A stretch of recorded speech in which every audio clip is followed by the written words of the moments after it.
All right, we're live now. Welcome, everyone. Welcome to the first Emigrate Open Day for this year. Just to make sure that you can hear me and that you can see my screen, could you pop in the chats if you can hear me and if you can see my screen? I know you won't be able to unmute yourself for now, but just let us know if you can hear and if you can see the screen as well. Thank you for joining us for this edition of Emigrate Open Day. We will be focusing on the UK in this edition. We'll be talking about 7 steps to endorsement towards the end of the open day, after our coach has shared some things around our experience and also exposure, particularly to that visa type. Welcome. Thank you for joining us. This is Emigrate Open Day. We've been having a series of Emigrate Open Day over the last couple of months. We've had different editions focusing on different countries. The very last edition, we focused on 5 tech-enabled routes to relocation in 2022. And we took 1 visa route per country in that edition. The video is available for replay on demand. Today's edition would be on the 7 steps to endorsement for the Tech Nation visa. And our coach today is Francisca, who is going to be sharing a lot of things with us as a community. Right after that, in 2 weeks or so, we'll be focusing on the Australian Global Talent Visa. So welcome. Emigrate for us is the tech-enabled pathway to relocation and settlement. For the edition today, we will start with a quick presentation around what is Emigrate, what is Emigrate doing, what are we set out to do, what do we mean when we say tech-enabled visa opportunity. Right after that, we would go into the session with our coach for today, which is Francisca Chiedu. We are really looking forward to that. Right after that, we'll go into an open consultation session where we can do question and answer around your own unique perspective and your unique challenges and things you would like to find out, particularly around around the Tech Nation visa, but just generally around tech-enabled visa opportunity as well. And then we would recap with the 7 steps to endorsement as is in the flyer. I would also mention that we've done quite a number of open days in the past with several coaches and guests who have shared with us information around a particular visa type in a particular country, from the innovator visa in the UK to North American route, including Canada startup visa, to German skilled worker visa, and several others like that are available today to you as a tech talent from anywhere you are in the world. We for us at Emigrate, we will just share a bit around what is Emigrate. Emigrate is what we do at Emigrate is simple. We try to help you become globally attractive. And when we say globally attractive, we mean that in 2 forms. One, it could be a tech-enabled profile, or it could be a tech-enabled business, right? Which usually will be a startup.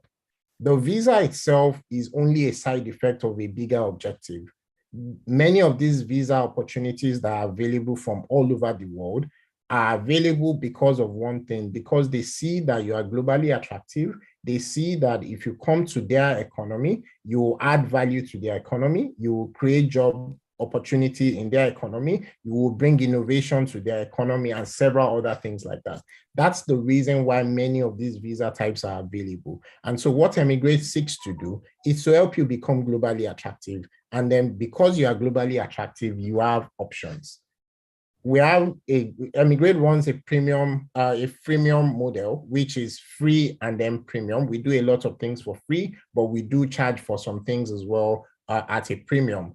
In terms of Emigrate services, it covers a lot of different things, including information sessions such as this one we're having today. It covers general inquiry, it covers coaching and handholding, covers preliminary assessment of whether or not you qualify today for any of these tech-enabled visa routes. It covers building you a roadmap to becoming globally attractive. That roadmap can be self-directed, meaning that you would go and then start doing the work required for you to qualify for any one of these tech-enabled visas. It could also be us handholding you on that actual pathway to you qualifying for any of these visa opportunities. For Technation, for example, if you need help with your Technation visa endorsement application and so on, you can talk to us. We offer 10 minutes free for that. If you need help with endorsement review process in terms of an appeal, we can talk to us as well. We offer that as well. That is at a premium anyway.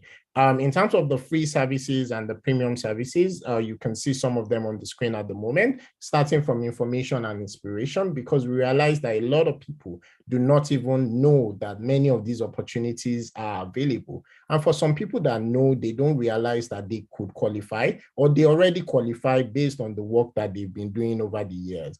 We have the Emigrate community. We've opened up the community now in many other platforms, including LinkedIn and I believe YouTube as well, where we're building a community of people who are also focused on some of these tech-enabled visa routes. We run the Emigrate Open Day, which happens twice a month at this point, and it's free to the Emigrate community. We have introductory videos. We have the Emigrate Open consultation where you can come in and ask questions as well on a session.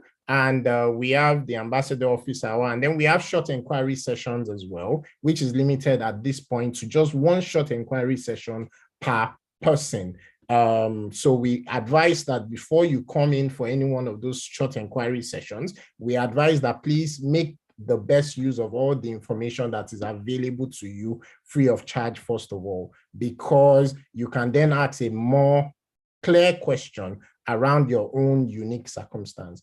Also, we have some premium services around the Emigrate community, including the Emigrate Circle, which is a premium community. And that premium community is now, we have people in there who are more serious around one or the other of these tech-enabled visa opportunity. We offer personalized coaching, which is around 30 minutes to 1 hour. We have the standard package, and then we have the Emigrate Premium service. It's been reduced to a 1-year program now, but we do have the Emigrate Premium service, and then we do have the custom services as well. These are the links to the Emigrate community across the different social media channels. You can take that link and then join the community to get more information around some of the things that we do.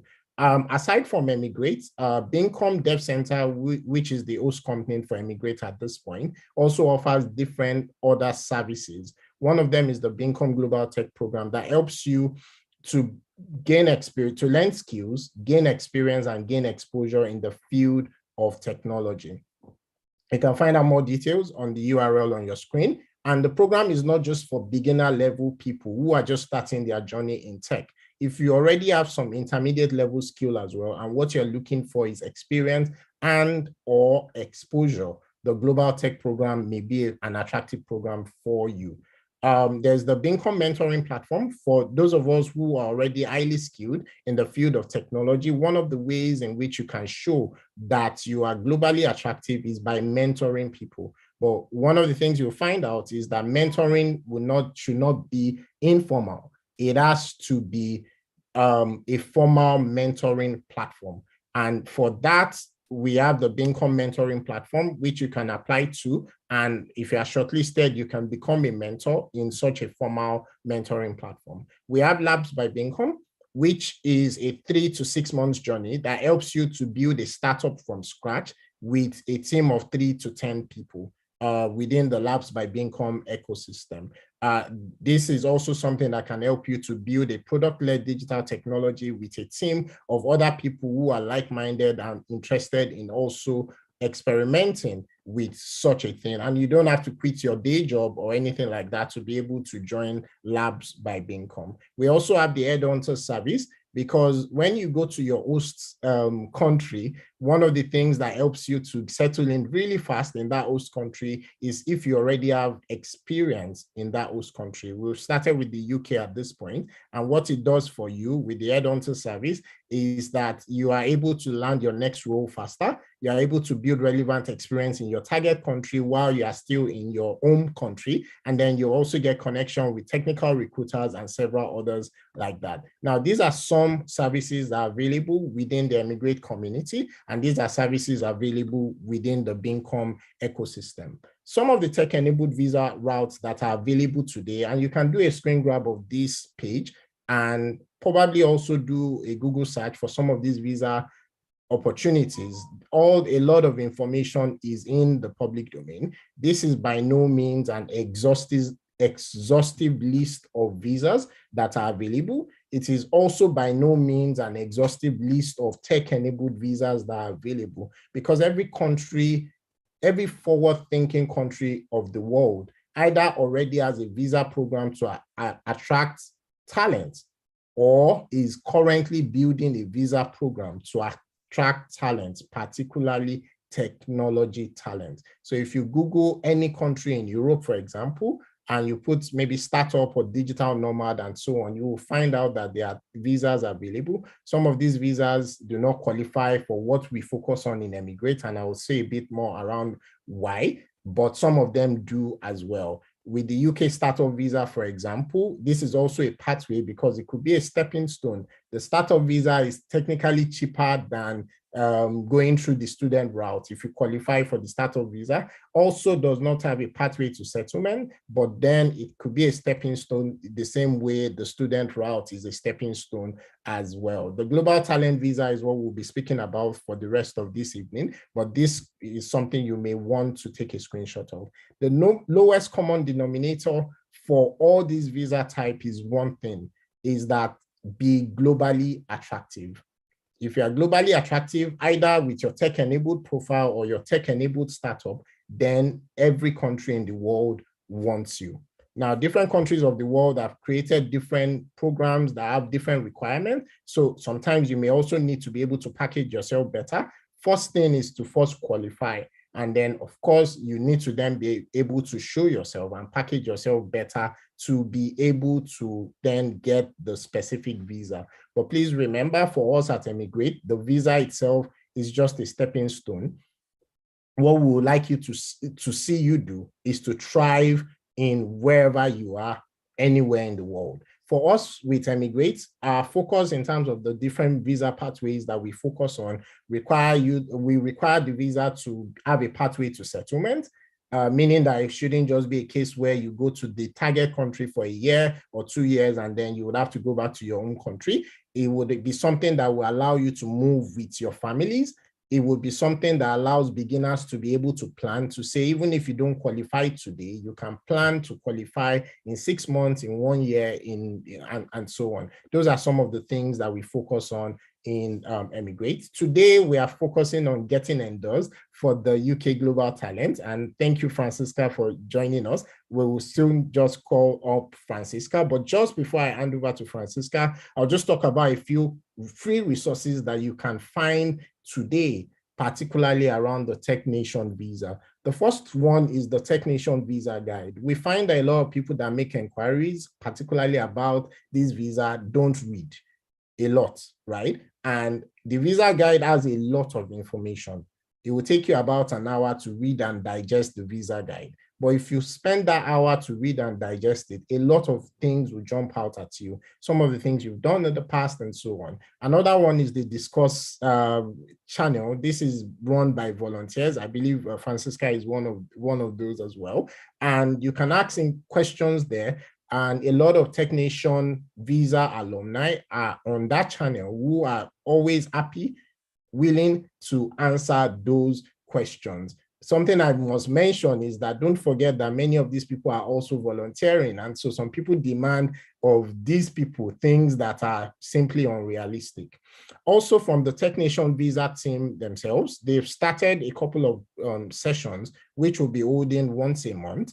And that will be starting, I believe it's on the 26th of January. And you can register using the link out there. And also there are a bunch of Tech Nation visa ambassadors. And many of these ambassadors have different ways in which the ambassadors are also willing to help and able to help in terms of just if you need information and so on. For example, we host one every 30 minutes on Tuesdays, at least to the end of January 2022, where you can jump into a Zoom room with as many people as are interested. We get a lot of people sometimes, we get few people sometimes, but what happens is that you can ask any questions that you have during that forum as well. The link is on the screen as well. That being said, I would now invite our coach for this session today, Francisca, to take over. Thank you so much for joining us, Francisca. And I believe you can unmute yourself, and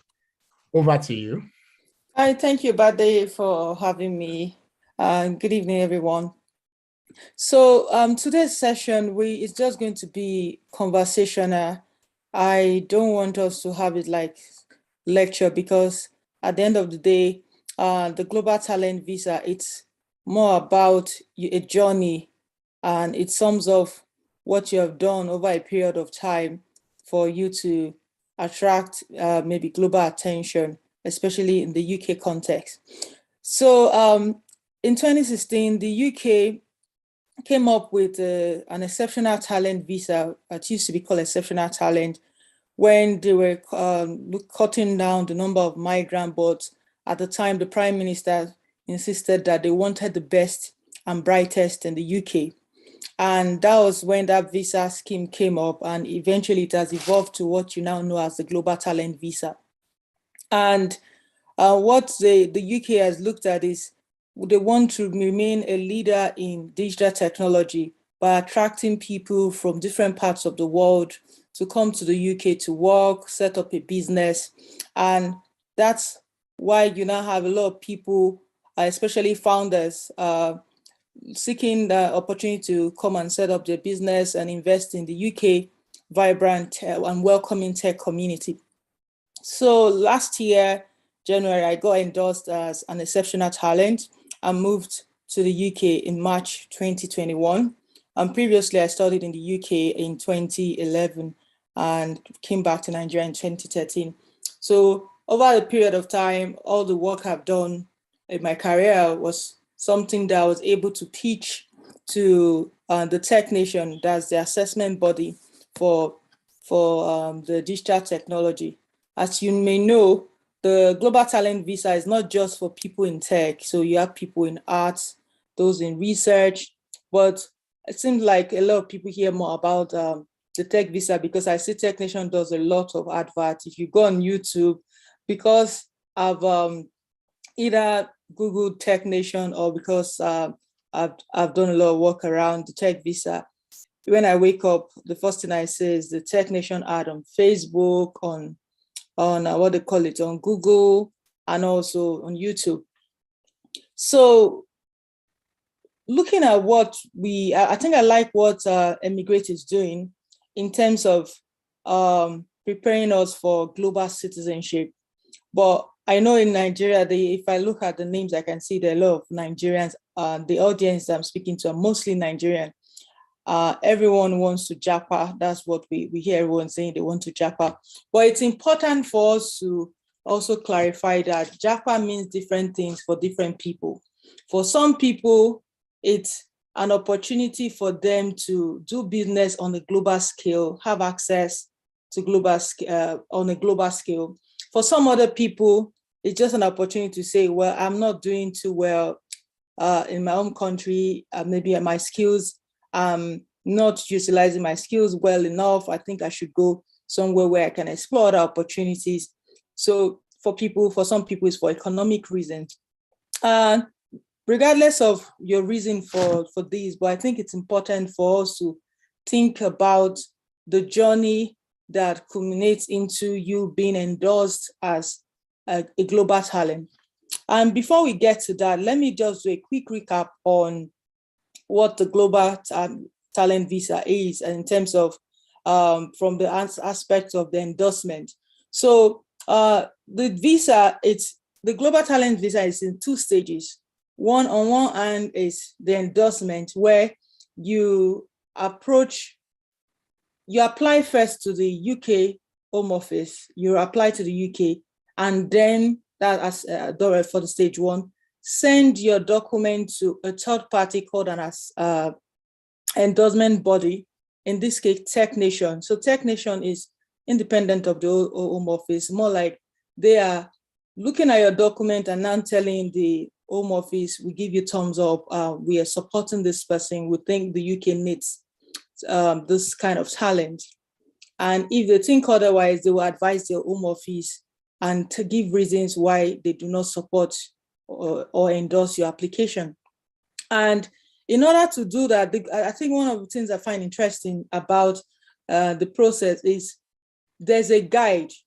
Even for the other categories, there is always a guideline that tells you what they're looking for and even give examples of the kind of documents you need to present. And what they've done is to divide the categories into two. So you've got those, the showing potential, meaning that you're early in your career, the exceptional promise, meaning that those of you maybe just graduated from university or you're just starting, because there are people while they were studying at the university, they've done a lot of work, maybe intern, and they've done a lot of innovative work. It doesn't matter if you can demonstrate that you've done a lot of, you've contributed to the sector, and also you can show evidence of the work you've done over time, you could apply. But basically, it's people who are just early in their career that are those who are suitable for the exceptional promise. And then you have the exceptional talent, and those the ancestors in quotes. I mean, so mostly people who have worked for more than 5 years, not just working for more than 5 years, but you've contributed to the advancement of tech in your country, your home country, or even across the globe. You have evidence to show that you are recognized within the community, within your tech ecosystem, and there are different things they'll show you different things you could use to demonstrate that leadership. Now, before October 6th, 2021, the criteria for exceptional talent and exceptional promise, what you needed to show was just simply same number of documents, which meant that you need to meet one mandatory criterion and 2 optional criteria. But in October, they now said you can show 2 mandatory for exceptional promise and one evidence each for the other 2 criteria. But that still doesn't mean it makes it easy, but it's always helpful. And they say you can at least submit up to 10 pieces of evidence to show that you qualify for what they call it, for the particular criteria, route you are selecting, whether it's talent or promise. Now, the thing is, generally, people just think, oh, well, it sounds really easy. It's about, when you look at the guideline, the examples they're giving. But beyond that, it's about your network, the people who know you, and if they are able to write compelling recommendation and references. I'll explain that.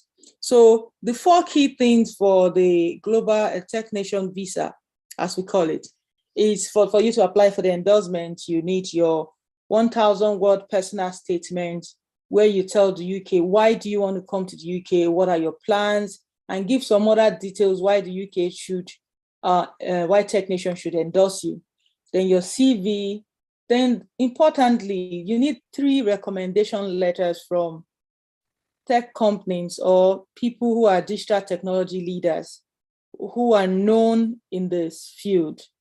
So most times people use founders of known tech companies and people who are maybe CEOs, CTOs, and there are people that could be easily verified online. So if I type your name and I can't find any information about you, even you don't have a LinkedIn profile, it sometimes makes it difficult to tell if this person is even suitable to recommend you. So I'll come to that, hopefully in the question. Some people have questions around your recommendation letters. So you need 3 letters the recommenders should be saying why, I mean, how they know you, what they know about you, why they think you're a tech talent, and why Tech Nation should endorse your application so that you be granted the Global Talent Visa.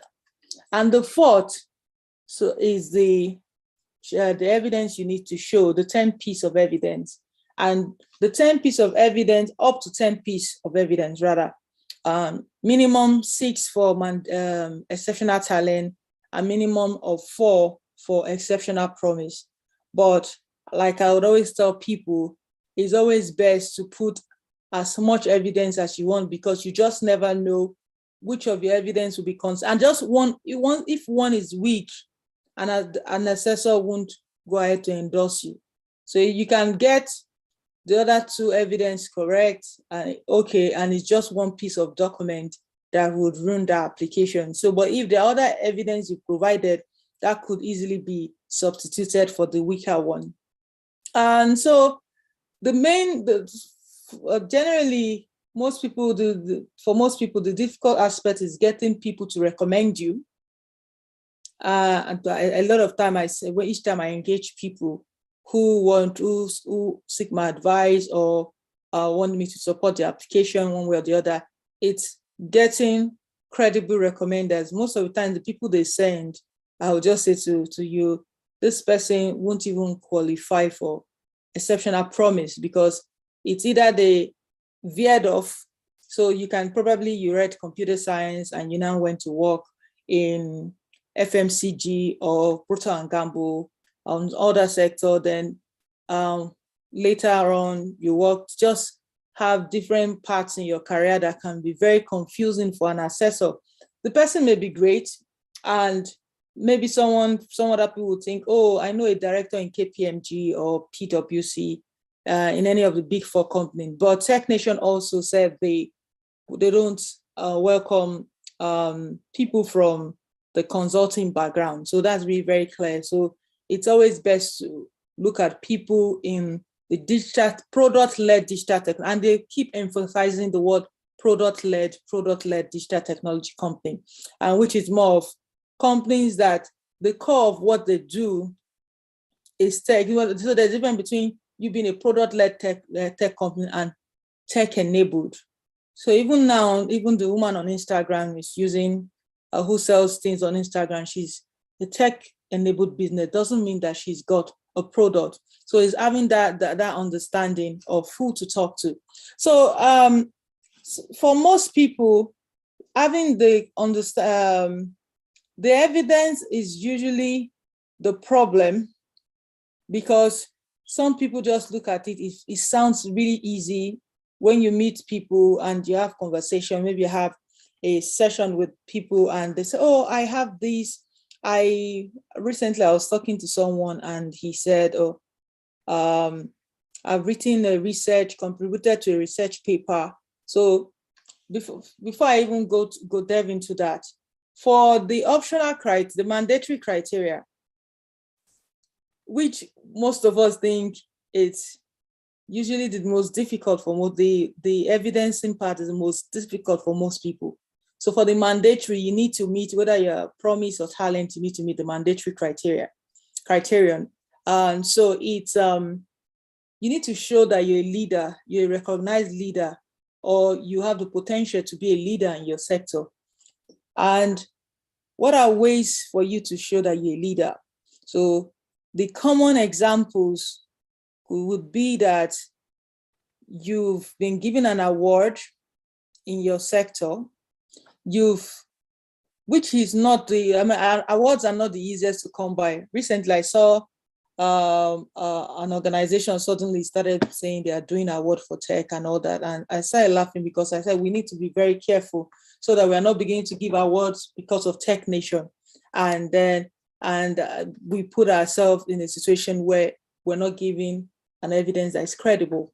So for award, it has to be organizations that are known, credible, and it has to be merit-based, not something that's paid for. Then you have speaking at conferences, public speaking at tech conferences, known tech conferences. And even in Nigeria, we know a couple of tech events. So in the past, a lot of people seem to just maybe like in a forum like they just gather people, Zoom call, do poster, and you give that as an evidence. So I think in November, again in October, Tech Nation now put more clarity. Now, not only would you show a video pictures, but you also need to show that there are up to minimum 100 people in that conference. So you're not the one to go and gather your village people in a village meeting and say, everybody get on a Zoom call. So for whatever reason, but they put that. In addition to that, you now have to write a letter.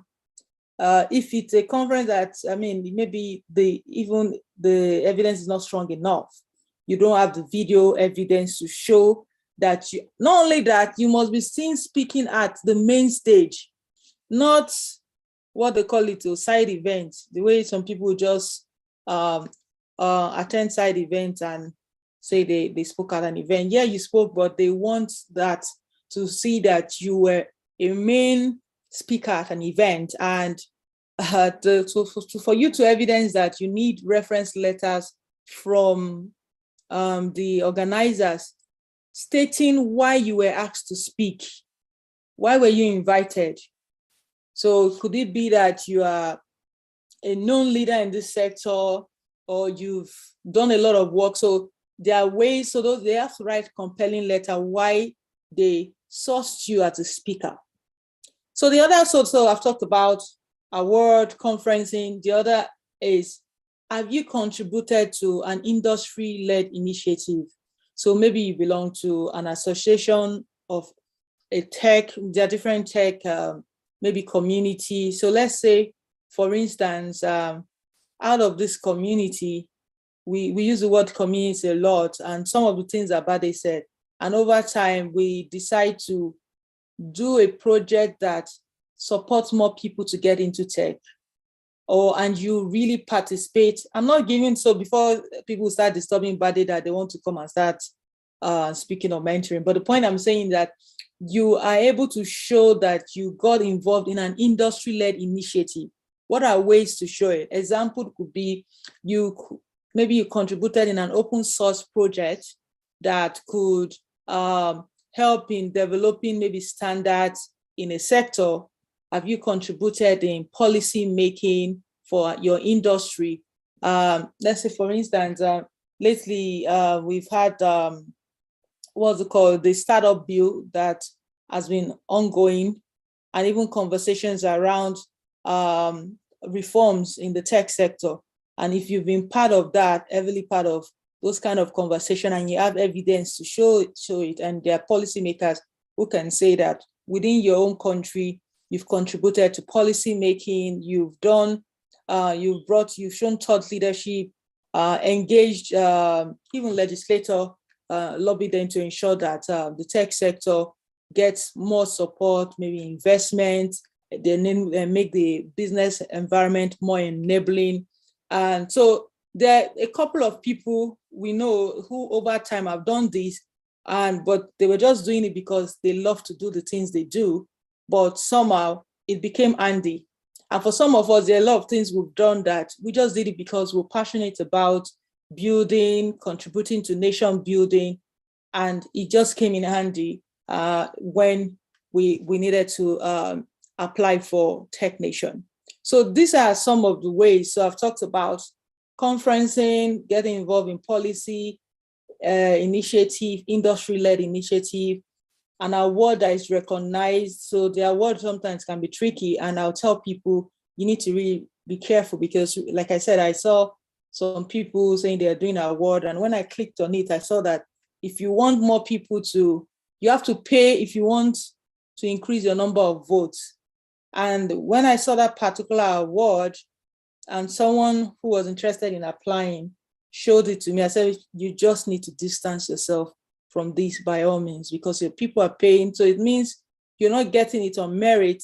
So people are having to pay to, what's the word we use in Nigeria? So we are rigging award. So it's more like rigging an award. So that's for the mandatory criteria. There are other things you can show, but as long as you're able to demonstrate your leadership. And importantly, you also need to be careful not to be seen as waking up just before applying for technician and start going to conferences everywhere, talking everywhere. And now technician has become more, although they talked about it more within the context of patent, saying other things you can show. I'll come to that, but the context in which they talked about applying for patent just around the time you are putting in your application will not be recognized. So you could easily infer that if it's a no-brainer that if you're just about to apply and you go and start showing that you attended conferences in January and you're applying in February, or even, it just shows that you just did this just for this, for the endorsement application. And it's also important for you to have a track record. So sometimes it's very easy. There are people, I've seen people who got endorsed within 24 hours. So you can imagine that if an assessor just typed this person's name on the internet, it's so easy to find information as to the things you've claimed in your evidence. And there are some people who it's difficult for you to find anything about them, not because they're not working, but they've just been private people. But in terms of providing evidence, I've met people who, when they talk to you, you say, I can't say anything about you on the internet. So even your LinkedIn is even scanty. Oh, so I really don't, I don't like people knowing what I'm doing or feeling like I'm showing off. When you get to this side of the world, people need to see you doing stuff, not because you're showing off. It could inspire others, to do. And also that's how people sometimes gauge your credibility. But back home in Nigeria, these things, when you do them, people like, what's it feeling like? What's she feeling like? Oh, this person is a bit all over the place. But that's the person's energy. The person is making impact in the world, and opportunities like this come and they are better prepared for it. And the other thing, so that's for the mandatory, but when we have the time for questions, I'll respond to questions if you need clarity around how to demonstrate leadership. Now, there are 4 optional criteria. So out of the 4, you're required to show evidence for two out of the 4. For if you are going for exceptional talent, you need to show minimum of 2 evidence for each of the 2 optional criteria you want to select.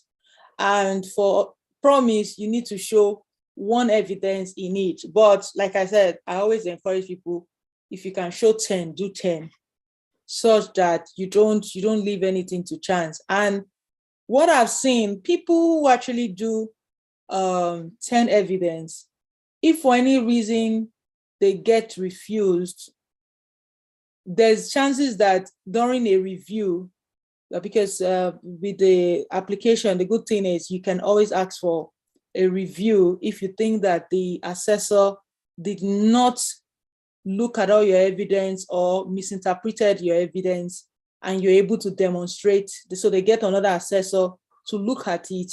And in some cases, you could get the decision overturned. And sometimes another assessor will say, yes, we're not endorsing you as well. And they'll tell you why. Now, but if you have enough evidence and they just did not look very well at it or didn't understand it, that's an opportunity. But if you had few evidence, chances are you will not be able to bring clarity, or you not have enough to say to counter whatever was written in your pro forma. So for the first one, the first optional criteria, we have it's for you to prove innovation, demonstrate innovation in the work that you've done. And a lot of time, for most people who have either applied or really engaged, if you go to the forum, most of the times you see that innovation is one of the most difficult to prove. Why? Because you need to show that what you're doing is something novel, something very unique, and you also need to show that it's been evidence to show, you need to show that it's been in the traction that the product has gained in even international setting and your local setting. You also need to, if you have a patent, you need to show that, okay, this is so unique that you even have a patent for this product or that you're applying for. And the other thing, you also use high income if you earn a lot of money. So which is relative, because we obviously know a lot of times when people from Nigeria, you have to now convert your money in pounds. For some, it means that they may not earn a lot, but if you're able to show other statistics to say that where you come from, this is what people, this is high income compared to what other people in your sector earn. And the other thing you can show, your employment contract and the actual products and then the numbers.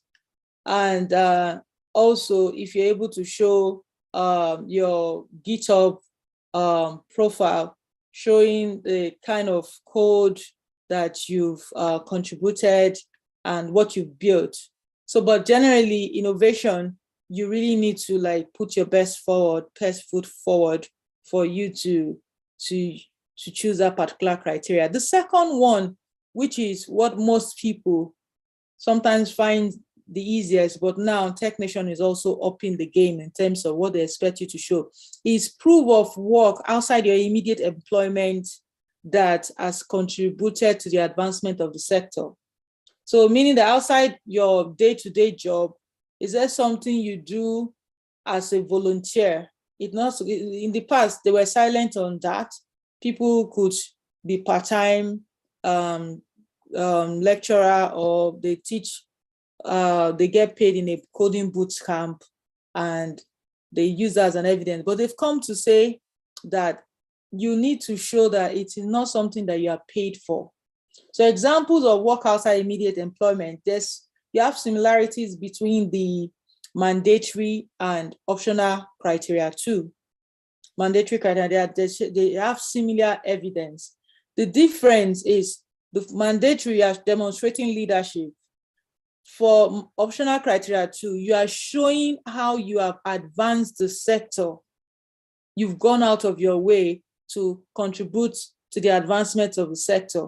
So some of the ways you could show it, maybe you've been a lector, a mentor in an accelerator, and they've now added that if you say you've been a mentor in an accelerator or incubation hub, you need to be a senior mentor, and you need evidence like a reference letter from the organizers to show why you've been, to explain to them your contribution. And it has to be not just a one-off contribution. You need to demonstrate that you have consistently contributed to the program. Other ways you could show your conference speaking event, then also your op-ed articles that you've written to show thought leadership. Maybe you have a column on tech in a known newspaper with a wide readership. If you're someone, maybe you have a podcast or a channel that is supporting a lot of people who want to either accelerate their career in tech, or people who are trying to pivot their career to tech, and you go out of your way to try to support them, even through maybe boot camp, career events, but you are able to show the numbers, you're able to show the consistency, not just one-off event. In the past, people could just go and do poster, that's where they see you speaking. But now, it's not just that. For most of them, it's always best to show evidence where you have videos, pictures, and also letters from credible organizations, not just random organizations that cannot be easily verified. Now, the third option is for you to prove your impact. So for you to demonstrate impact, you need to show that our work, or how you've contributed as a founder or as an employee, or an advisory board member. So recently they added that you could also be show your contribution as a board member of a digital technology company. So so some of the ways to show, a lot of times you need to, if you're on the tech side, so there's a difference between you and a business person. What I forgot to mention is you're either a technical person working in tech or a business person working in the tech, a product-led digital technology company. Now, for a technical person, you need to show your GitHub account with the code showing consistency that you can show. They could easily go to your GitHub and see the work you have your commit over a period of time.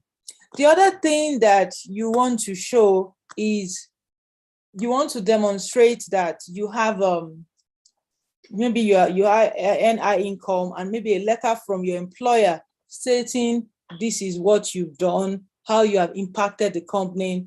For a business person, you could show your sales pipeline and how you've contributed significantly to a company.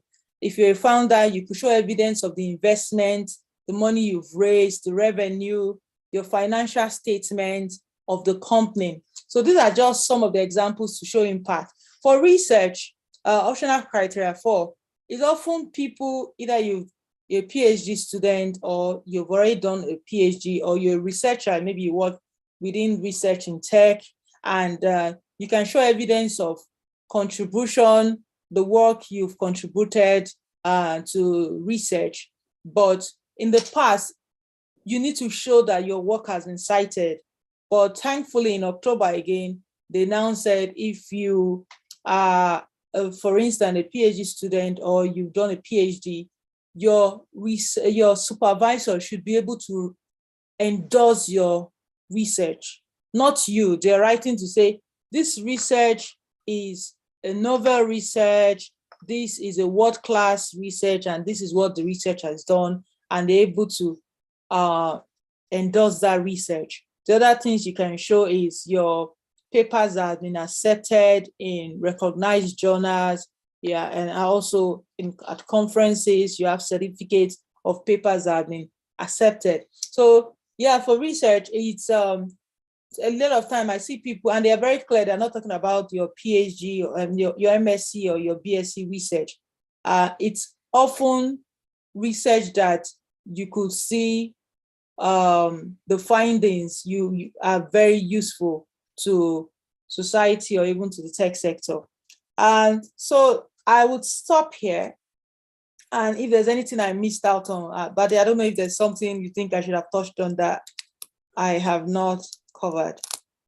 You've covered a lot, Francisca. You've covered a lot, and because of time as well, I think it's best we get into the question and answers. And Okay. I'm sure that the audience will have specific questions, and then based on that, I'm sure we'll touch on many other things we may not have touched. So for everyone else, I see some questions already in the chat. As we mentioned, we would only be able to start with questions in the chat. And if we do have time, we'll be able to get into the open consultation session where you can come on stage to ask more specific questions. So what I will ask is, if you have specific questions, please pop it in the chat. It'll be easier for us to pick up those questions and answer them as well. Francisca, we'll go into some of the questions on the chat, but I wanted you to just speak a bit around some reasons for non-endorsement. I know there's been a few that probably has come to your attention in the recent times or anything like that. Some key reasons for non-endorsement that you've seen recently that are common to many applicants. Okay, so some of the reasons, even the most recent ones that we've seen in the Tech Nation Visa Forum, some who have messaged. Now, Tech Nation is becoming particular around people copying evidence. Using templates. Yeah. So they are beginning to flag that. I don't know if they now have a software, but I've seen people who contacted me to say, oh, should I appeal this and all that from the Visa Forum? And I said clearly, Tech Nation is saying some people actually wrote their letters and just gave someone to sign. And that's one the reason for endorsement. The other reason is if the letters are just like your generic reference letters, they are not saying that you're a leader, they're just saying they know you, you have good character. So there are sometimes, the interesting thing is in the past, we used to find the feedback being around just the evidence, but now we're even seeing feedback around the actual, your personal statement, feedback saying that we don't even know why you want to come to the UK. You've not told us why. Your personal statement is just you reading back what is in your CV. Now, they also refuse people based on their recommendation letter, saying the person who recommended you just wrote everything in your personal statement and on your CV. Nothing new that we've not seen from your CV. So nothing unique. And these are examples of, and the other thing is when your evidence is not looking authentic in terms of the assessor not being able to tell if this is a tech event or it's just, then also they're not being able to tell if it's too recent and if this was just done because you want to apply. So recent, what they call it, events as evidence have also been refused. Thank you so much for that. I was just going to ask you around the endorsement review process as well. There are a few reasons along that, but just to mention that very important, one of the things Francisca said, we would advise that please and please and please avoid using templates. Templates, yeah. Avoid it as much as possible. Even if you get access to some templates and all of that, at least at Emigrate community, we've stopped giving people templates. We just advise you on what you need to do rather than giving access to templates. Because what people do, either consciously or unconsciously, is you just copy the template, and Technician uses software similar to Turnitin, where they can actually compare to say that, oh, okay, this is similar to something we have seen in the past and all of that. So please avoid that. Francisca, I don't know if you want to speak around that, the endorsement review process. So normally, if I even spoke about earlier about go again, if you do not get endorsed, the likely thing to do is within 28 to take your time, not to rush and just feel like entitled, is look at the documents and say, oh, this person, this is what the assessor said. What looks like this assessor has made a mistake or didn't understand what I was trying to show, or this assessor do not understand recognize the organization that in my own country, these organizations are credible enough to give me the letter. So you are able to, they give you 28 days, you need to write the Home Office, send you can download a review form where you write why. So the new review form they have now, you write why, what was the comment written on why you were not endorsed, okay. And then you respond, give a response why you don't agree and what they missed out or what they did not look at, and let them know if also their evidence they didn't look at. So it's just more like you go on until you complete. For some people, it's just one particular criterion that they were refused for. So in that case, they just need to just explain. And often I've seen more successful appeal, but maybe with people that I've seen on our Technician Visa forum. And yeah, so after that, you may be lucky, within a week or 3 weeks, you get a response. So if a different assessor looks at it, the panel looks at it and say, oh, we see you, we hear you, we can see what you're saying, they will let the Home Office know that they've changed their decision. Mm-hmm. But if that's not the case, they would let you know. And if you take the feedback from the first assessor and the second assessor, you can decide to give yourself a bit more time and address the things they've said. You can decide to reapply. So, like I say to people, it costs, the cost is £450 to apply for an endorsement. It sounds funny when I always say to people, it's not a lot of money. So if you work in tech, £450 may not be a lot of money.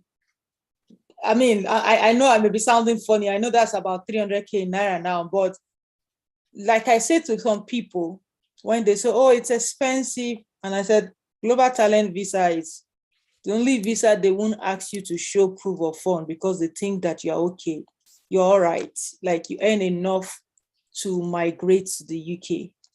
And the truth is, if you don't earn enough, you will struggle because there's the other fees you need to pay, the IHS fee. So yeah, and I hope that people really understand the cost implications as well.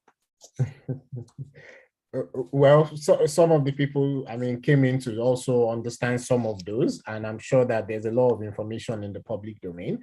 Something we advise on the endorsement review aspect is that when you're applying, think about the endorsement review process ahead of time, because during that process, you are not allowed to add new evidences. So what you want to do is that knowing that the reviewers are human beings, they can make mistakes. They may see what you submitted and may think of it from a different perspective. And interestingly, with the endorsement review process, you get to write more story, more context around the documents that you are provided. So think about it at the point when you're applying to say, oh, fine, in case I'm not endorsed and I need to do the review process, I mean, I can point out specific things in my different evidence and so on. I'm taking questions from the chat. I see that this is already handled, which is talking about actual documents that you can provide and all of that. And you can also see a lot of information on the Technician Visa Guide around that. Francisca, what are good examples of personal statements? Any thoughts around that? So I saw that question, and the truth of the matter is, it's still about template. If unfortunately, we didn't have the time to separate the categories of applicants. So we have those who are, some of you who are just maybe not ready yet, and you are working towards your evidence. And then those who are ready and they just want to get more information, and also just others who just want to see what we're doing here. The question around personal statement is, I addressed it indirectly earlier. Why do you want to migrate? If you don't have an answer, so I said you could be one who you're thinking about access to global market. If you're a founder, you're thinking about a more global opportunity for you to access the European market, because even if with Brexit, there may be some limitation, but the UK is central, is a central location. It's not so far from America, not so far from African countries, and also obviously European countries. So for a founder, you want to demonstrate that your reason for coming to the UK could be to launch. For some other person, it could be that your personal statement, you're talking about you maybe evolving your career and you've identified a niche maybe city or a city in the UK where they have a lot of need for people in your skills. So there are different examples. So it's almost like I'm avoiding the usual word around templating, but often if you can't answer your personal statement, then you want to ask yourself, do you really need, is the global talent visa right for you? Because a personal statement is for you to kind of pitch to say, why the UK? Why do you love? And I think the challenge I have is that a lot of people, this jackpot thing we talk about, and that's why even when people come and either they get global talent or get any visa, they may not be able to harness the best that they can get from this society. And that's why you hear some people say things like, I came to the UK, I've been in the UK, how many more? I've not been able to get a job. I mean, but I know a lot of people, as a young man who migrated, and I think 3 months later, it was like, he was getting frustrated about, but he just took on a minimum wage pay. And by the 4th month, they called me and said, I got a job and they're offering me 70-something thousand pounds. He migrated from another country to the UK. And I was really pleased. And we talked about, but some other people would have seen it, but he made the effort. So if you don't have, he had an idea what he wanted to do. So even though he felt the first 3 months was frustrating, and I said to him, but your country, you didn't have that opportunity to get this job in 3 months. So please be coming down. So I think that to answer, I know what I thought when I wanted to come to the UK.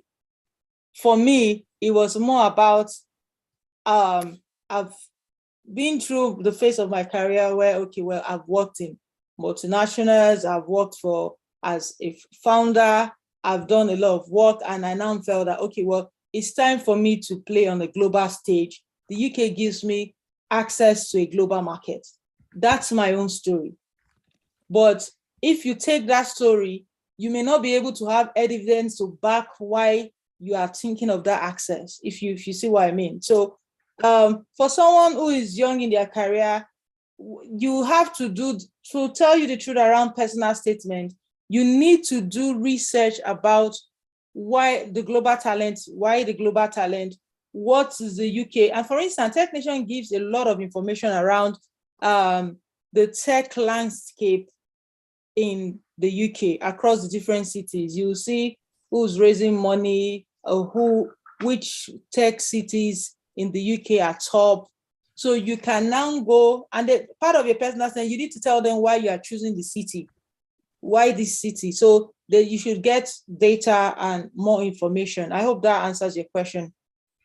Thank you so much for that. There are three major audiences within the room, and we wanted you to speak to each one of those audience. But I'll start with the first audience, which are beginners, people trying to get into the field of tech. I see a question here from someone who is definitely in that category. What of someone who doesn't have tech skill yet, but is passionate to be in the tech world? What would you advise someone like that? So that's the first category, and then I'll talk about the other two categories. Okay, so the first one is, so they are pivoting from a particular career. So most of those people are suitable for exceptional promise. So the first thing is you want to ask yourself, which of the skills or tech skills are the easiest for you to even pivot from, like you could be, let's say you see someone easily, not easily per se, but so a lot of people do some online learning to become product managers, to understand products, to understand user experience research, and some other skills that may not require you doing a lot of certifications for you to work in tech. So the first is doing your research. Some also think about data science, but for even Tech Nation, for just to also be clear, like people who are in data, who are data analysts, they're very clear that I think it's challenging for you to apply for promise as a data analyst. Because to determine your evidence will also determine what you can show. But it's to think about there are different tech fields, whether you don't have to be writing code to be in tech. You could just be a product designer, and you start from there. Bade has talked about some of the other programs they run, and there are also other skills bootcamp where you can learn, and then gradually you could start from either volunteering and also engaging different opportunity for you to contribute to the sector through the work that you do. You could even have like a 3-year plan. But what I see is, and for some people, they've done some work, but they need at least another 1 year or 2 to apply for whether global talent or the other visa opportunity. But you talk to people and immediately they want to apply like now. They'll tell you, as someone told me, God will make a way, there's nothing God cannot do. And I'm like, I'm not saying that there's nothing. Even with the experience I have, it took me 2 months to put my application together. Because so for some people, so minimum for even people who are really very active, even Tech Nation, often they ask the question at the end of your application, how long did it take you to apply? How long before you heard about Tech Nation? So they gather data around that. But generally, it's almost difficult for you to put in all your application within a week because you need people to sign. Some people may not respond to you immediately. So for those of you who are early in your career, for those of you who are still undergraduate students, it's about you thinking early how you can contribute. There are people who got promised some of the things they were able to cite in their application as what they did during their internship. Some of them belong to the National Association of Computer Students, NACOS. Some people were very active in the Google developer group. Some were in the Facebook cycle, I think it's called Meta cycle now, or whatever it's called now.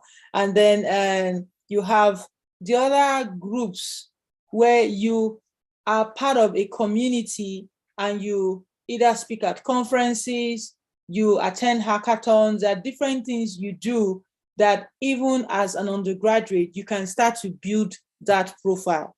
And also, it also helps for you to start thinking about mentors. So even though the word mentorship sometimes it could be abused, it could be just people not understanding how to ask for support, or it could be there's a young man on LinkedIn, I think his name is Emmanuel. He was able to attract Tony Elumelu. I don't know if you've observed the guy on, but now he's always trending. He's an undergraduate in photo, but he's somehow overnight was able to do a post where he was able to target Tony Elumelu and use social media for the right reason. Today, he's been able to get a lot of opportunities that he's always sharing on LinkedIn. I think his name is Emmanuel Nduka. So, and I see his post and I just smile and remember some of us also had this excitement around wanting to do things. During NYC for me, it's not time for you to waste. They have the NYC Infotech group where it's an opportunity, that 1 year youth service, for you to do a lot and contribute to community. And these are some of the evidence you could build and just imbibe that culture of leadership as you go, not necessarily because of Tech Nation. Tech Nation could stop, the Global Talents Visa could stop now, but there will always be opportunities for you to demonstrate that you're a leader or a potential leader. Thank you so much for that, Francisca. And if you're looking for a program, one of the ones we offer is the Bincom Global Tech Program. It's a 1 to 2 year program, and we believe that within a 2-year period, you would qualify for the Exceptional Promise Visa or similar visas all over the world. However, it's a very intensive program. You require 40 hours every week. You would have sleepless nights, but at the end of the journey is, happiness at the end of the day. But yes, the link to that will be posted in the chat as well. Francisca, let's talk about the second audience, which are people who, they are 5, 6, 4 years experience in the field of technology. They've been doing a few things here and there. They have some experience. They are senior developers and all of that. And I guess I should talk about the last set, who are people who have 10, 15, 20 years experience in the field of technology, who are leaders in the field of technology. They are CTO of organization. What would you advise these two categories? First category, mid-level people, and then third category, high experts. I didn't get the last thing. Oh, I was saying 2 categories of people. I was just I'm looking at time because we're over our time. Okay. 2 categories would be mid-level people, 4 years experience in tech, 5 years experience, 6 years experience. What would you advise them that they should be doing now? So the thing is, if you have a lot of time, people in tech, some people can be nerdy. They just want to do their work, code, and that's it. Some of the things you want to be doing now, one of the evidence that people do not really use often, which is easily verifiable, is evidence that you contribute in open source projects. I rarely would find people, and there are a lot of open source projects that you can actively contribute to. So you want to start looking at opportunities like that, and over a period of time, demonstrate. And in communities like that, you also put yourself out there, and there are leaders who will recognize you for some of the things you do, especially within if you get involved in open source project. The other thing is the Stack Overflow contribution, where you, some of you who are familiar with that community, you contribute to people who are trying to find their way or getting clarity around code, and you're able to respond to questions consistently, not just few.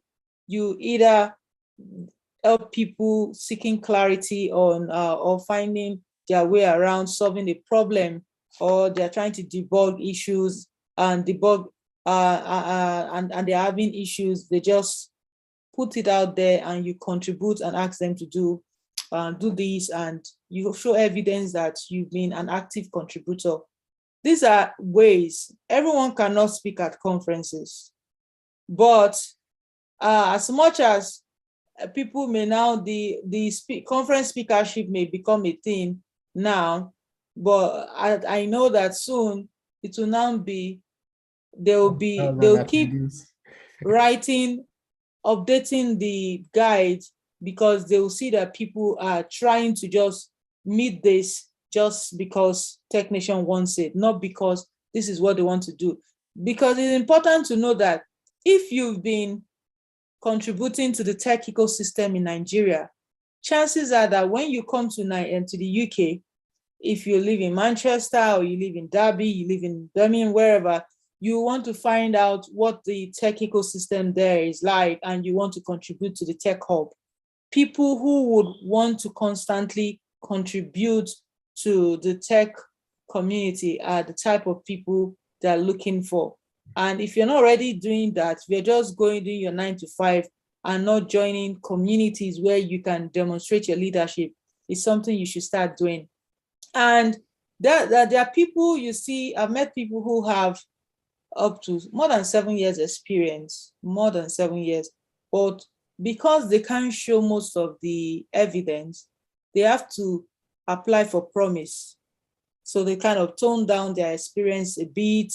And because with promise, you're having to show less evidence, and it may not be, they may not meet the requirement for talent. Because think about it, a lot of people applying for talent are people who are really well established.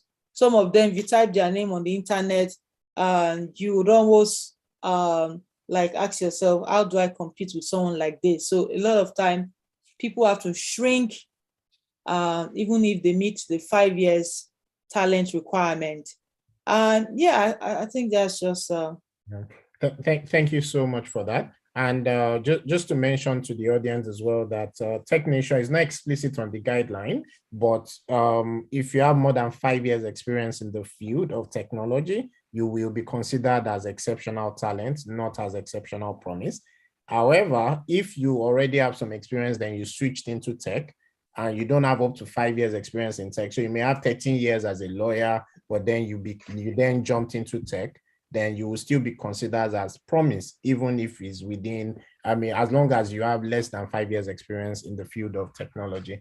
Francisca, for the last audience, which are head of IT of banks, CTO of fintech, 10, 15 years, 20 years experience in field of technology. Do you have some additional insight for them? Yeah, so most people who have head of technology, so I think there's this, recently again, Tech Nation clarified some things, but I still think maybe I've seen 1 or 2 assessments that sounded like, oh, this person doesn't work for a product-led digital technology company, forgetting that the guide now states that the typical applicants are people who, if you work for a tech company and you're a technical person, so you can be a technical person, typical applicant, you can be a technical person working for a product-led digital technology company. You can also be a technical person working in a company that is not really a product-led digital technology company. So you can be the head of IT of a company that is not really doing core tech. And months ago, it was just only for people in product-led. But you can be a business person. Let's say you're a lawyer in a fintech startup, in a fintech company, and you're a lawyer in a product-led digital technology company. you're a salesperson or you are into communication and you have evidence to show your impact in the sector or your organization, you can apply. For those who are CTOs of banks, who are technical people with 20 years experience, I mean, I've met a lot of people who have even well over 20 years who got endorsed. However, the challenge I see with a lot of people is that, especially from the technical side, is that they don't get involved in conference speaking. They don't get involved in external work that will get them endorsed. So if you're just doing, so that's the challenge. And that's why maybe one of these days, but if we look at the technician report, the statistics, just to give you an idea, it seems like those people in business development, there are more people who have gotten endorsed around the business side. Oh, really? I didn't know that. So I don't know if you've seen the technician reports. Yes, I have, but I didn't notice that there was a lot of data in there. So yeah, and Nigeria is number 3 in terms of the number of applicants. The first is Indian. Indians have they're at the top on the list of the number of people who apply for technician. The second, USA.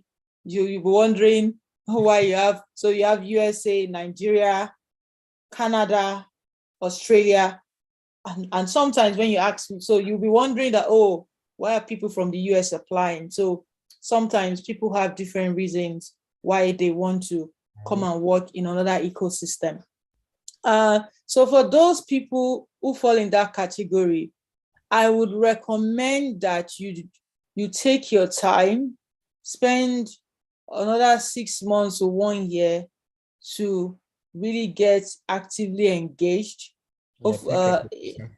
Yes, you really need to have the evidence.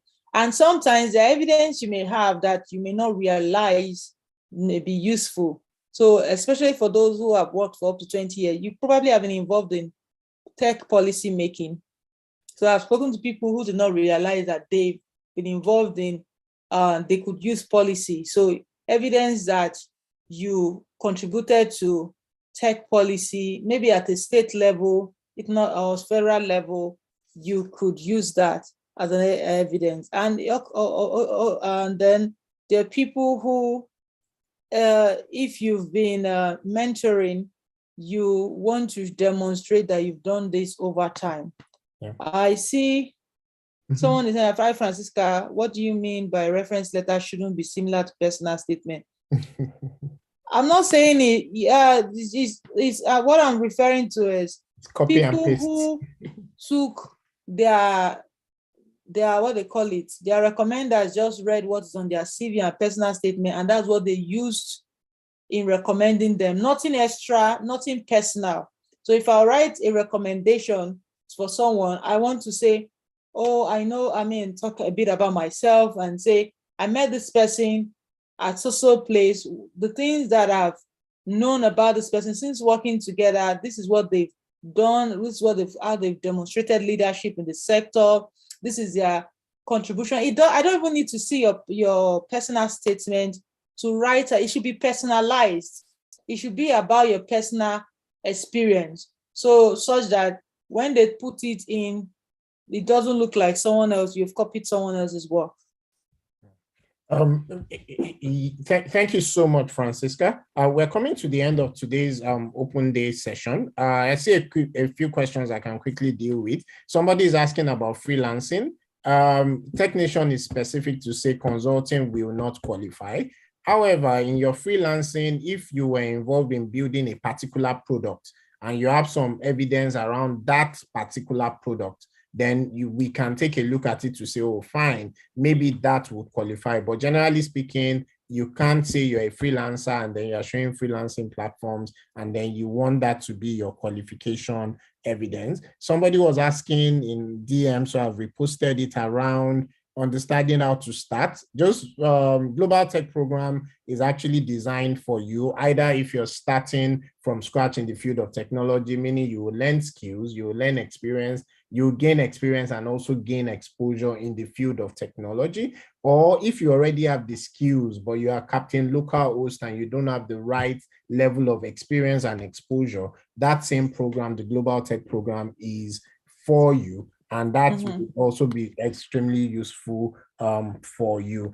We promised to talk about 7 steps for endorsement. So just before Francisca will give our final remarks to the house, we talked about the 7 steps for endorsement. Sorry, we're trying to rush because of time. And so I'll just talk about them. Number 1 is that be globally attractive.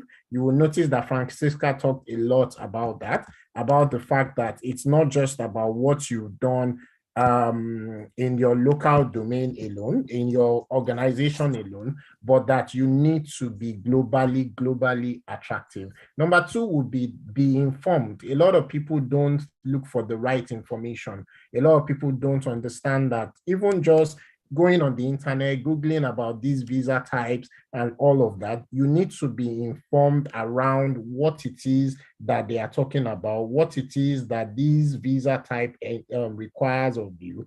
And then you need to be informed about what it is that you should be doing now around that particular visa type. Number 3 is that read the visa guide. A lot of people don't read that document. It will take you 1 hour or so to read the document, but please and please and please spend time reading the document. It will help you. Number 4 is that you need to plan. Don't discover, oh, this visa exists and then I'll just put some things together and then I'll submit tomorrow. No, it's not that type of visa. Right? They need to be able to plan to say, okay, do I already qualify? If I already qualify, what should I be doing right now in terms of what are the things I need? Who should be my recommenders and all of that? I was hoping Francisca will speak a bit about that, but we've sort of run out of time. Number 5. I already did. Okay, so there was a specific one that somebody asked from the community, which is around how do I start building relationships with recommenders? So these are younger people around building relationships. So you may be able to touch on that in your final Okay. remark. Yeah, contribute to your own tech ecosystem. That's something else that we would like you to think about in terms of you getting endorsed. So beyond the work you do within your current employment, also contribute to your tech ecosystem. Be visible. If you do PHP, everyone that writes PHP in your own country should know that, oh, there's a name behind of this in that community. And there are many things you can do. You can form a meetup, local community group around an open source technology. You can attend conferences. You can do several other things that Francisca spoke about around that.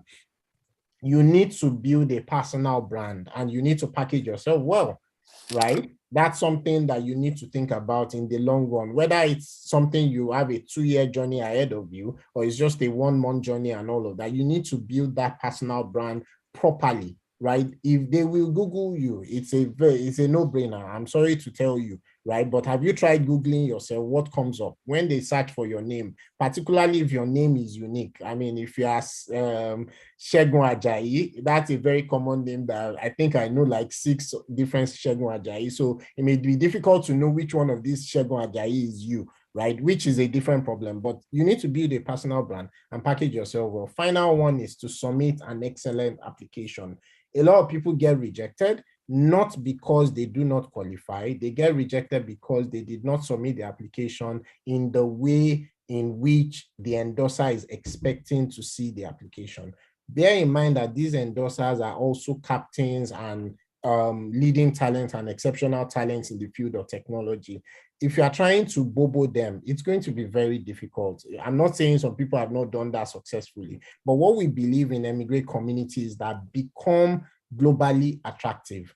Show yourself as globally attractive, and then you have many options, technician visa being one of them, but there are other options as well. I'll just recap some things that I mentioned at the beginning of this session around what we do at Emigrate. We help you become globally attractive, around some of the things that you can, now my slide is acting up, Right. We help you become globally attractive. We do a lot of things for free. We ask that you start with a lot of the things that are available to you for free. But Emigrate also has a lot of different premium services as well. These are some of the things that the Emigrate services would cover. Technician visa is one of the visas that we work with. These are some of the free services on your left, and then some of the premium services are on the right. My favorite service is the Emigrate Premium service because it helps you build within a 1 to 2 year journey. Now cut down to 1 year really. You are able to work on being qualified for one of these tech-enabled visa opportunity, one of them being the technician visa. If you're interested in any of these services, you can go to the URL on your screen. We're also building a community around the tech-enabled visa opportunity across multiple platforms, WhatsApp, Telegram, and all of that. Join the community. We can't keep it open very throughout the working day for now, but we try to get it as engaged as possible, and you can contribute in that community as well in one way or the other. We have other services, the Bincom Global Tech Program, where you can learn skills, gain experience, and gain exposure in the field of technology. And one of the payment options available for this program is for you to learn tech now and then pay later, meaning you start paying back the organization. It costs $4,000, but you can start paying back the organization when you start earning a high income in the field of technology. The Bincom mentoring platform is also available. So if you are looking for an opportunity to mentor younger people in the field of technology, Labs by Bincom is available. If you are looking for an opportunity to start working on building a product-led digital technology company or products, you can look at Labs by Bincom. And then we have the Headhunter service, which helps you to land your next role faster. One of the easiest way for you to land a role in the UK, for example, is of course, you need to have the work visa and all of that, which the technician visa would do for you. But then you also would work very well with a good building relevant experience in your target country and also in the target role that you want to earn income from. And the Headhunter service from Bincom will help you do that. In terms of tech-enabled visa opportunities, several are available. Technician visa is what we focused on today, but there are several other tech-enabled visa opportunities available. The next edition of Emigrate Open Day, which will be the first Wednesday in February, we will be speaking about the Australian Global Talent Visa, and we'll be talking about that in depth as well during the session. Yes, so those are the things I wanted to quickly touch on. And yes, so Francisca, I had quite a number of questions. One of them is, how can people start building relationship with recommenders if they don't already have access to people who have who are recognized as talents by themselves in the field of technology? And then it may be interesting for some people to also know a bit more around your own profile as well. We know it's not the same for any two people, but yes. And then your final words as well. Yeah, I think that building your engaging recommenders, I give examples really. Again, it's first of all, I gave examples of getting involved in open source communities. Now, attending conferences. For people who know me, I attend conferences a lot. If you check on events, so from attending conferences, you sometimes would meet speakers, you meet people who over time, after that, you engage them and they get to follow your work, you build that relationship. Sometimes I gave examples again of getting involved in communities, Google developer groups. So I've given different examples of, if you're a member of a community, in those communities, there are leaders there. Because by virtue of being a member of that community, you already would have access. Some of you have university alumni groups. They have community. Let me give, for instance, maybe someone went to Covenant University, maybe not the best example to give, but I understand almost all universities have strong alumni networks. So you find out that why I use Covenant is that I've seen a number of startup founders who are from such communities. So you have to identify with different communities. It could be your university alumni network.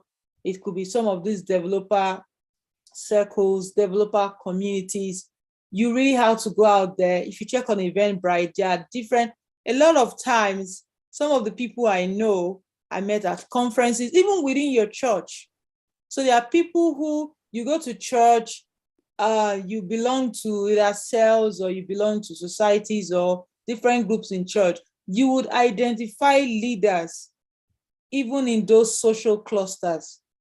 But what we find out is this is not a skill that there's something that I said earlier again, the nature of what we do in our own community back home. Someone who's seen as engaging and sociable is sometimes think as, like the Yorubas will say, Omanbe, is forward, she's showing off, without realizing that people are making that effort to be heard and be seen.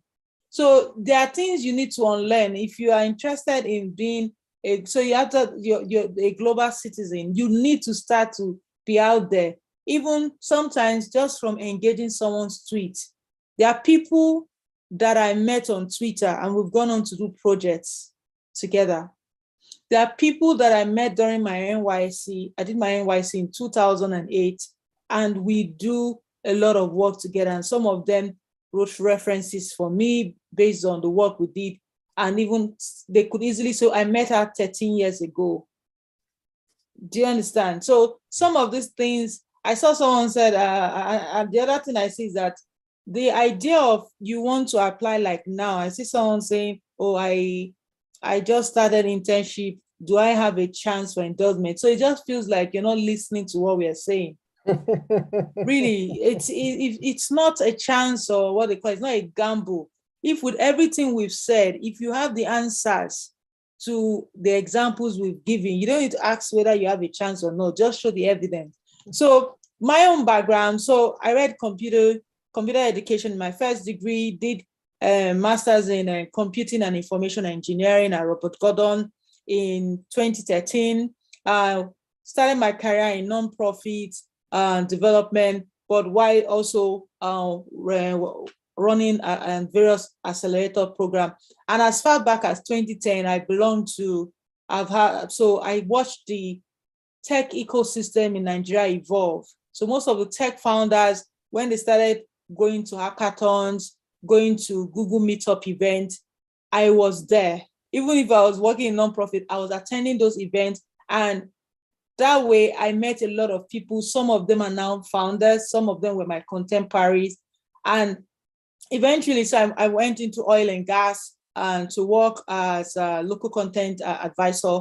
And while doing that, I set up a nonprofit that focused on civic technology. So, well, the work my nonprofit does, Citizens Connect, is to use data around to see how we can use data to improve public services. So how can we use data to help citizens understand what the government is doing, and also help government understand how best to serve the citizens? So a lot of time I engage different, government agencies. So with that, I belong to the Open Government Partnership. The other thing I also do, so which is the NOGTECH, is I run the Nigerian Oil and Gas Technology Hackathon. So what we do is we look at people who have, so the oil and gas is very regulated. If you're not in there, it's not easily accessible. So what we've done, so when I founded NOGTECH, was to open up the sector to get innovators and tech talent who have ideas to shape the industry, to pitch. So we give seed funding to those who win the hackathons and then get them into an accelerator program for 6 weeks. And then they get the seed funding. Hopefully later this year, we'll run another NOGTECH hackathon, which we advertise. And those who sometimes follow our Facebook pages and also our social media platform will let people know when we do that. So that's part of what I do. In addition to that, also, I do a lot of mentoring and also connecting a lot of startups who are looking for opportunities to meet either investors. So I have a number of friends within the investors community as well. So these are a couple of things I do. So now in the UK, I'm currently doing research around civic technology in terms of developing product around the West Midlands, where I currently live.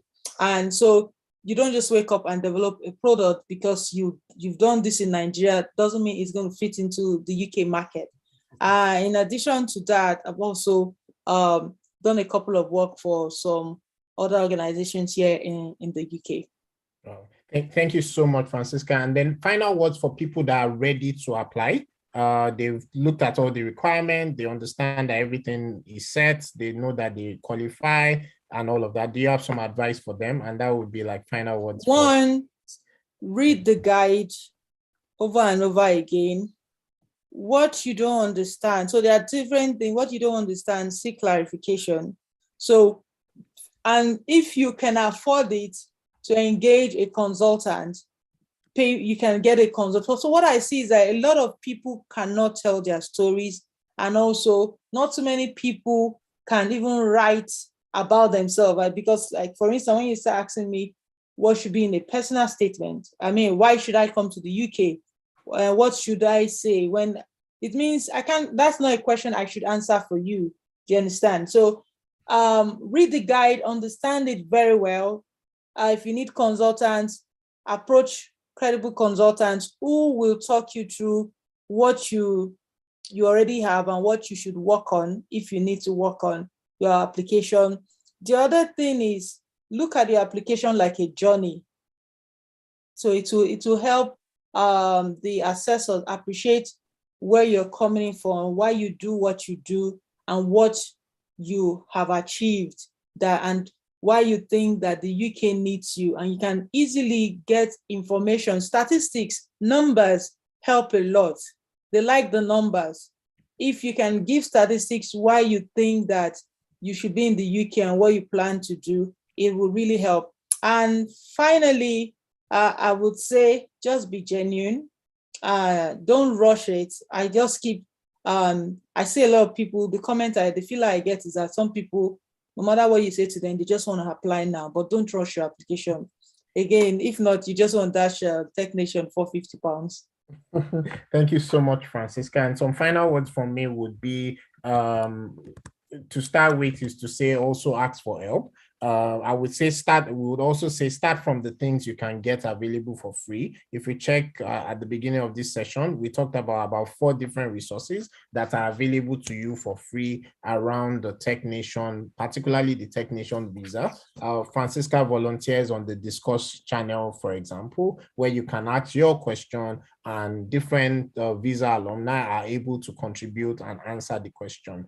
You can't expect too much from those kinds of free services, if I may put it that way as well. And so if you can, yes, find someone that is very knowledgeable about these things as well. Emigrate, for example, we do have premium services that we do offer, but there are several others available as well. And then you can also, but what I find out sometimes is some people have money, but they don't want to spend the time to also just do some of the research they need to do, because you still need to do that research whichever way, whether or not you're paying, if it's free or you're paying a premium for that as well. Important to people, everyone on the call, is that people must know what you are doing and people need to see you doing those things, right?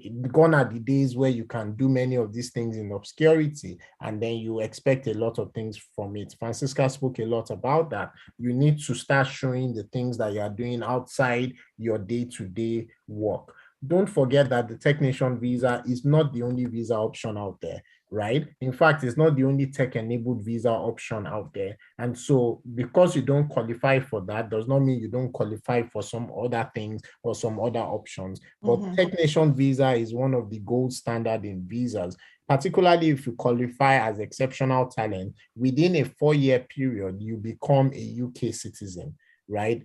Most visa routes, you would need 5 years for ILR and then another 1 year at least for your to become citizen, right? But with the visa, it's a very short pathway if you already qualify, or if you can start planning your qualification from now to say, oh yes, I may not be ready to apply until a year's time, until 2 years time, particularly those that are exceptional promise, but I can start planning what I need to do at this point. Don't forget that there's a scarcity of talent all over the world, right? There's a big scarcity all over the world, and the entire world is looking for talent, particularly forward-looking countries. So I'm not talking about some other countries, but forward-looking countries are looking for talent, and they are competing for those talents and all. What we say at Emigrate is very simple. Become globally attractive.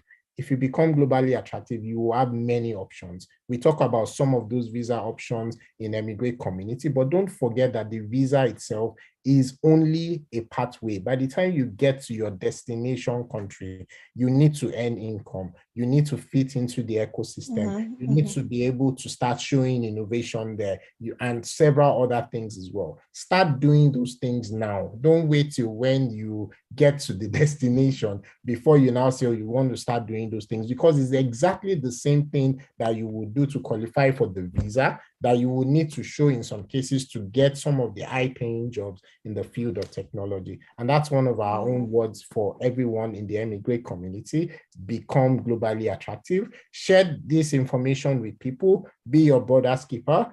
Many people do not know that these opportunities exist, and that is one of the very sad things that we find. And also, sadder is that some people that find out that these things exist do not realize that they could qualify.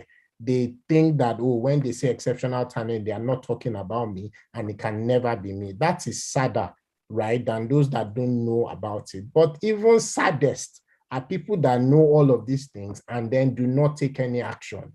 They've heard about these things for 1 year, but they've not taken any relevant action around to say, okay, let me even start doing something, even if it's small by small and all of that. That is even sadder. Make an action plan on yourself, build a roadmap for yourself to becoming globally attractive. With that being said, thank you so much, everyone, for joining us for this edition of Emigrate Open Day. We hope it was useful for you. If it was, please drop in the chat, give us feedback, let us know in the community as well. That's what gives us fuel to keep doing this for free, knowing that we are making impact, knowing that we are helping people, knowing that people are appreciating the things that Emigrate is doing as well. It's a freemium offering, so we do some for free, but yes, we do charge a premium for others as well. But just give us feedback to help.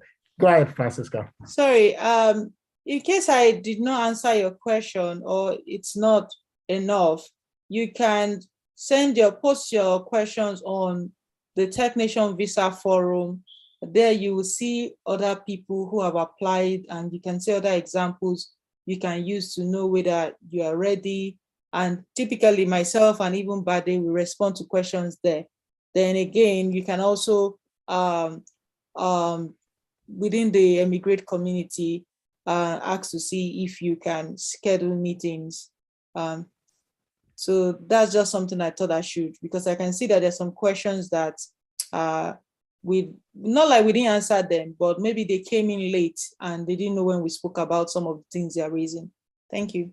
Yeah, that's true. And then for those, you can watch the replay of this session. You can get the link to the video on the chat right now. And then some of the links Francisca was talking about as well has just been posted on the chat, so you can pick them up from there. Thank you so much, everyone, for joining us. And do tell others about this as well, so they can join us and find out more for themselves. Good day, good night, good morning, and thank you. All right, bye. Bye.